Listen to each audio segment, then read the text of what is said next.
आपको बता दें कि राजधानी रांची में गोलीबारी होती है, गोली चलती है और एक की मौत हो जाती है। साहिल और कुरकुरे की मौत हिंदपीढ़ी इलाके में हो जाती है और बिल्कुल पास से ही सीने में सटाकर उसे गोली मारी जाती है। इस मामले में जो आरोपी है वो अभी फरार है और पुलिस लगातार इसे लेकर छानबीन कर रही है। इधर लोगों का गुस्सा भी अब दूसरे दिन भी देखने को मिला। आज भी लोग गोलबंद हुए और विरोध प्रदर्शन उन्होंने किया है। सौरभ जुड़े में अपडेट के साथ। सौरभ, एक मर्डर हो जाता है राजधानी रांची में और अभी भी आरोपी पुलिस की गिरफ्त से बाहर है। लोगों का गुस्सा बढ़ता जा रहा है। आज भी दूसरे दिन भी विरोध प्रदर्शन इसे लेकर हुआ है। क्या पूरी जानकारी और क्या अपडेट इस मामले में है?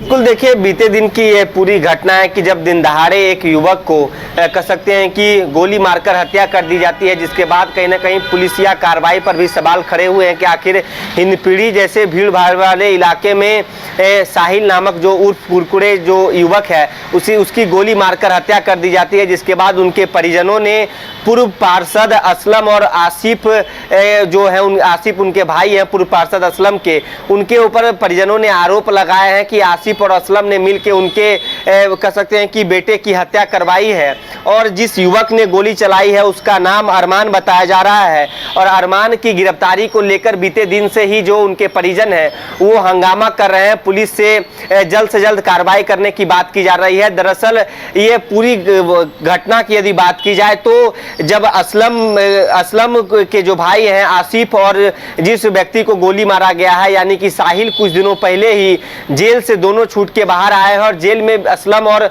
साहिल की भी मुलाकात हुई थी और जेल में कुछ नोकझोंक हुई थी, मारपीट हुई थी। उसी दरमियान से ये पूरी कह सकते हैं कि बात आगे बढ़ती है और कहीं ना कहीं कह सकते हैं कि आपसी रंजिश में ये पूरा मर्डर किया गया है। पुलिस बीते दिन से ही हिंदपीढ़ी इलाके की जो भट्टी चौक है वहां पुलिस छावनी में तब्दील कर दिया गया है। कई थाना प्रभारियों को वहां नियुक्त किया गया है और बीते दिन ही जो उनके परिजन हैं साहिल के, उन्होंने असलम और जो अरमान है उनके घरों में जाके तोड़फोड़ की, उनके कार्यालय में तोड़फोड़ की है। और आज की यदि बात की जाए तो आज भी आक्रोशित लोगों ने पुलिस पर कह सकते हैं कि एक तरफा कार्रवाई करने का आरोप लगाते हुए गिरफ्तारी की मांग की है कि जल्द से जल्द जो मुख्य साजिश करता है और जिन्होंने साहिल के ऊपर गोलियां चलाई है यानी कि अरमान को गिरफ्तार किया जाए। इसको लेकर भी आज हिंदपीढ़ी में घंटों तक हंगामा चला। पुलिस को वहां कह सकते हैं कि लोगों को नियंत्रित करने में काफी जद्दोजहद करनी पड़ी, जिसके बाद पूरे इलाके को शांत करवाया गया है। हालांकि फिलहाल वहां भी मौजूद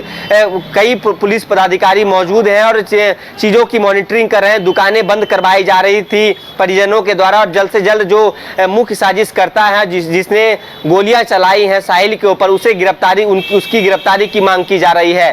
तो लेकिन अब पुलिस कब तक अरमान को गिरफ्तार करती है और जो मुख्य साजिश करता है उसे गिरफ्तार करती है, ये काफी अहम माना जा रहा है, क्योंकि दिन दहाड़े इस प्रकार की मर्डर से कहीं ना कहीं रांची पुलिस के ऊपर भी कई सवाल खड़े हो रहे हैं कि आखिर रांची पुलिस पूरी तरीके से अपने आप को एक्टिव बताती है, बावजूद इसके भीड़ भाड़ वाले इलाके में एक व्यक्ति दूसरे व्यक्ति को गोली मार के वहां से फरार कैसे हो जाता है। जी चलिए, शुक्रिया सौरभ इस तमाम जानकारी के लिए। तो ये एक बड़ा सवाल ये है और इसलिए स्थानीय लोग आक्रोशित हैं कि कैसे भीड़भाड़ वाले इलाके में एक व्यक्ति को गोली मारता है, उसकी मौत हो जाती है और अभी भी अपराधी जो है वो पुलिस की गिरफ्त से बाहर है। मुख्य साजिशकर्ता की गिरफ्तारी की मांग आक्रोशित लोग कर रहे हैं, हत्यारे की गिरफ्तारी की मांग कर रहे हैं, लेकिन अभी पुलिस की गिरफ्त से ये दोनों बाहर हैं। पुलिस इस मामले में जाँच कर रही है। घर रहने का मकान भर नहीं, ये खुशियों की तिजोरी है।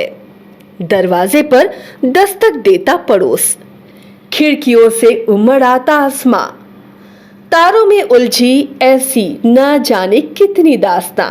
कहती हैं चले डायमंड सिटी, एक सफर हम सफर के साथ अपने घर तक।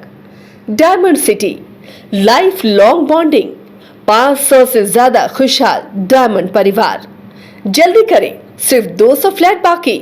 आज ही बुक करें अपना आशियाना।